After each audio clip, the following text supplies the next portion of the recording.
Assalamualaikum warahmatullahi wabarakatuh. Kembali lagi dengan saya, Rika Ronauli Siregar, NIM 192050161. Dengan mata kuliah kajian PPKN MISD kelas tinggi. Baiklah, di sini saya akan menjelaskan karakteristik PPKN. Yang dimana untuk memenuhi tugas mata kuliah kajian PPKN kelas tinggi dengan dosen pengampu Bapak Maulana Arafat Lubis MPD. Yang pertama, saya akan menjelaskan satu pengertian PPKN. Di sini saya mengambil pengertian dari dua tokoh ataupun dari dua para ahli. Yang pertama, Somantri.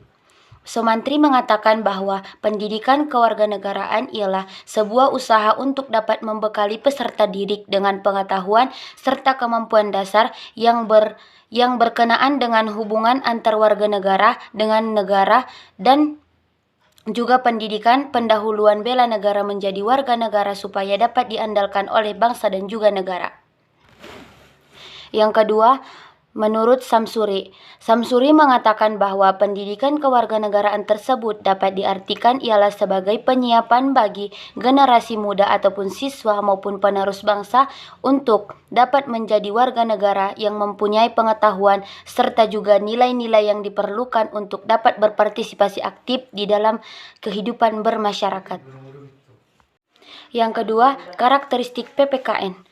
Yang pertama, menekankan pada pemecahan masalah. Yang kedua, bisa dijalankan dalam berbagai konteks. Yang ketiga, mengarahkan siswa menjadi pelajar mandiri. Yang keempat, mengaitkan materi pelajaran dengan konteks kehidupan siswa yang berbeda. Yang kelima, mendorong siswa untuk merancang dan melakukan kegiatan ilmiah. Yang keenam, memotivasi siswa untuk menerapkan materi yang telah dipelajari. Yang ketujuh, menerapkan penilaian ontetik. Yang ketiga, mata pelajaran PPKN memiliki 3 dimensi. Yang pertama, dimensi pengetahuan kewarganegaraan atau civic knowledge seperti politik hukum. Yang kedua, dimensi keterampilan kewarganegaraan seperti civic skill seperti partisipasi kehidupan berbangsa dan bernegara. Yang ketiga, dimensi nilai-nilai kewarganegaraan atau civic values seperti percaya, komitmen, norma toleransi, dan melindungi terhadap minimalis. Adapun karakteristik PPKN, yang pertama, PKN termasuk dalam proses ilmu sosial ataupun IPS, dan yang kedua, PKN diajarkan sebagai mata pelajaran wajib dari seluruh program sekolah dasar sampai perguruan tinggi. Yang ketiga, PKN menanamkan banyak nilai, diantaranya nilai kesadaran, bela negara, penghargaan terhadap hak asasi manusia, dan tanggung jawab sosial, dan lain-lain. Yang keempat, PKN memiliki ruang lingkup yang meliputi aspek norma, hukum, dan peraturan hak asasi manusia dalam kebutuhan warga negara. Yang kelima, PKN memiliki sasaran akhir ataupun tujuan untuk terwujudnya suatu mata pelajaran yang berfungsi sebagai sarana pembinaan watak bangsa dan pemberdayaan warga negara. Yang keenam, PKN merupakan suatu bidang kajian ilmiah dan program pendidikan di sekolah dan diterima sebagai wahana utama serta esensi pendidikan demokrasi di Indonesia. 7. PKN mempunyai 3 pusat perhatian. Yang pertama, kecerdasan dan daya nalar warga negara. Yang kedua, kesadaran akan hak dan kewajiban sebagai warga negara yang bertanggung jawab. Yang ketiga, kemampuan berpartisipasi warga negara atas dasar tanggung jawabnya, baik secara individual, sosial, maupun secara pemimpin di hari depan.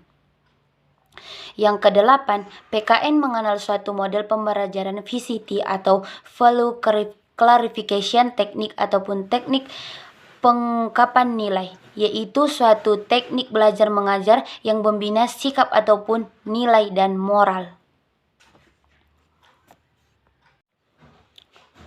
Karakteristik dapat diartikan sebagai ciri-ciri ataupun tanda yang menunjukkan suatu hal yang berbeda dengan lainnya. PKN merupakan suatu pembelajaran yang sangat penting bagi siswa yang memiliki karakteristik yang cukup beda dengan calon ilmu pendidikan lainnya. Karena karakteristik PKN ini dapat dilihat dari objek lingkup materinya, strategi pembelajaran sampai pada akhir pendidikan ini. Yang kelima, tujuan PPKN adalah untuk mengembangkan kemampuan-kemampuan sebagai berikut. Yang pertama, berpikir secara kritis, rasional, kreatif dalam menanggapi isu kewarganegaraan. Yang kedua, berpartisipasi secara aktif dan bertanggung jawab serta bertindak cerdas dalam kegiatan kemasyarakatan berbangsa dan bernegara. Yang ketiga, berkembang secara positif dan demokratis untuk membentuk diri berdasarkan pada karakter-karakter masyarakat Indonesia agar dapat hidup bersama dengan bangsa lainnya. Yang keempat, berinteraksi dengan bangsa-bangsa lain dalam persatuan dunia secara langsung dan manfaat teknologi informasi dan komunikasi. Yang keenam, selanjutnya tujuan PPKN di sekolah dasar, yaitu yang pertama, memberikan pengertian, pengetahuan, dan pemahaman tentang Pancasila. Yang kedua, meletakkan dan membentuk pola pikir yang sesuai dengan Pancasila dan ciri khas serta watak ke-Indonesia. Yang ketiga, menanamkan nilai-nilai moral Pancasila ke dalam diri anak didik. Yang keempat, mengunggah kesadaran anak didik sebagai warga negara dan warga masyarakat Indonesia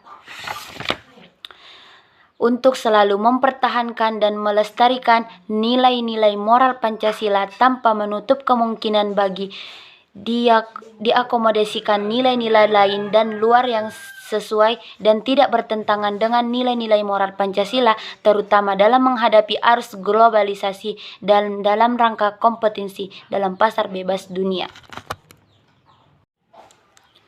5. Memberikan motivasi agar dalam setiap langkah laku lampahnya bertindak dan berperilaku sesuai dengan nilai-nilai moral dan norma Pancasila.